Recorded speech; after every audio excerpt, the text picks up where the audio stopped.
What's up, nerds and nerdettes and wee little nerdlings all? It's your buddy Big Johnny G, the Two Gun Pixie presents Legendary Gaming.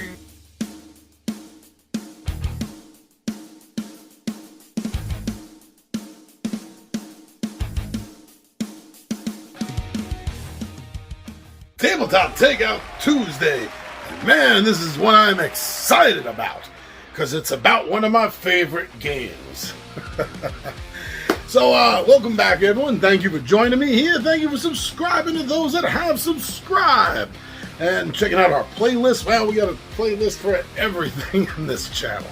But thanks for stopping by and joining me here and checking out these videos. So, Tabletop Takeout Tuesday, as most of you already know, maybe you're new here and you don't know, so let me fill you in.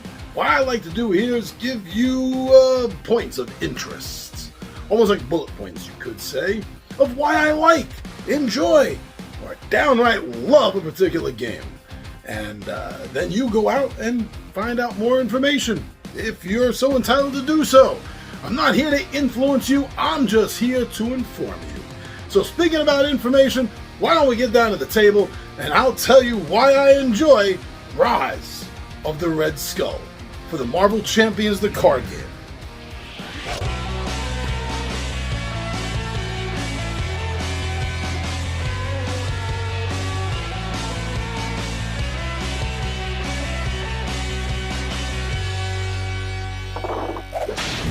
Aha! The first big box expansion for Marvel's Champion the card game. And let me tell you, this has excited the hell out of me, and I have been enjoying it so much. It's as part of both an add-on to Marvel Champions, and in a sense, as an experience all of its own. Now, the first thing that really caught my eye, and I think caught a lot of people's attention, is the fact that Spider-Woman and Hawkeye were both being released in the box with the rest of the set. Two, not one, two new heroes, one of who is an MCU original Avenger in Hawkeye. And let me say, it's about damn time that we saw him. And as a huge old school fan of Spider-Woman, I'm also really happy to see that she has her own deck. So not only do 5 new villains and their storylines come with the box, but we also get to see that there is a campaign system now, which is something that has sorely been missing in the Marvel Champions the game. And now with this, we see a story from beginning to end unfold and tell itself while you're playing, and how you're playing will change things, make things easier or harder in some cases, depending on how you did on a previous mission. Now, the new villains all center around Red Skull somehow. The first one, Crossbones, who's arguably the easiest, most standard villain in the game. And from there on, it gets a little harder, a little trickier. The advancement of the villains from there, such as next to Absorbing Man, then Taskmaster, Arnim Zola, and the Red Skull. Individually, any one of these encounters or scenes can be run in and of itself just for fun. But you can combine them all in their specific order and have a full-fledged story unfold right in front of you on the table. And what you do not only affects what is coming up, but also affects things like gear and items that you're going to acquire during the course of the game that's going to pretty much become valuable and very helpful to you in the next, or maybe two scenes down from where you're at. There is this level of growth that we see follow step by step throughout the campaign.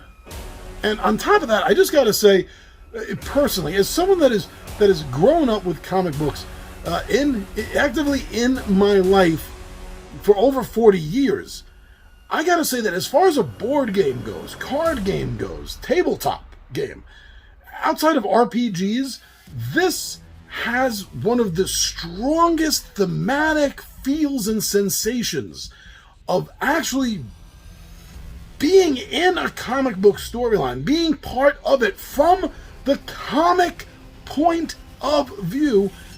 I think better than anything else. Yeah, anything else I've ever played short of RPGs, like the old TSR Marvel game. You're not going to get more thematically, personally involved in that. But for this, for a card game, this takes the level of immersion into it, and you drowned in it in such a good and beautiful fashion. Now, I don't want to end off without saying anything special about the heroes, because there's a little bit of game changing going on here, I got to admit. Now, first of all, with Hawkeye, the way he works with his bow and his arrows, his trick arrows, his special items, the guy can get 2 attacks around, which is unheard of in the game, and gives you a chance, hopefully, to speed your way through victory, at least a little faster at times, when damage is important. Now, Spider-Woman, on the other hand, does something that no one else has done. Also, he's done it, but she does something even more grandiose, I think, in the fact that she has to be built. Her parameters is that Jessica is built with 2 aspects. She has to have 2 aspects in her deck. Her deck is made up of the majority of 2, but she's also going to have a card or 2 from other aspects in there as well. So although she has a balance more or less of 2 aspects, she's going to have aspect cards from all 4 aspects in her deck. And if she plays different aspects in different orders, she's actually going to get bonuses for this. These are 2 amazing heroes, and even if you didn't want the game itself for whatever reason, which I can't fathom, if you're a Marvel Champions fan anyway, you would need these heroes. They have to be in your set. They really do. They're amazing. Well, that's my opinion. That's my opinion. So please, go check out more information, please, on Rise of the Red Skull, because I think this is a valuable add-on to the Marvel Champions, the card game. That's my opinion. But please, go get more information. Inform yourself more about the game and then make up your own mind. Don't be influenced by someone other than yourself. I'm your buddy Big John at G for 2 Gun Pixie presents Legendary Gaming, and I am out of here.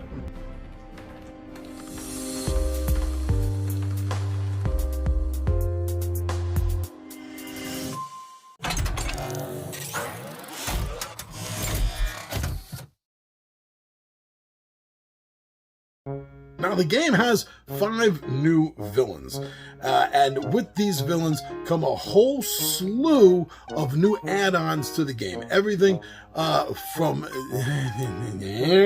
No, not good.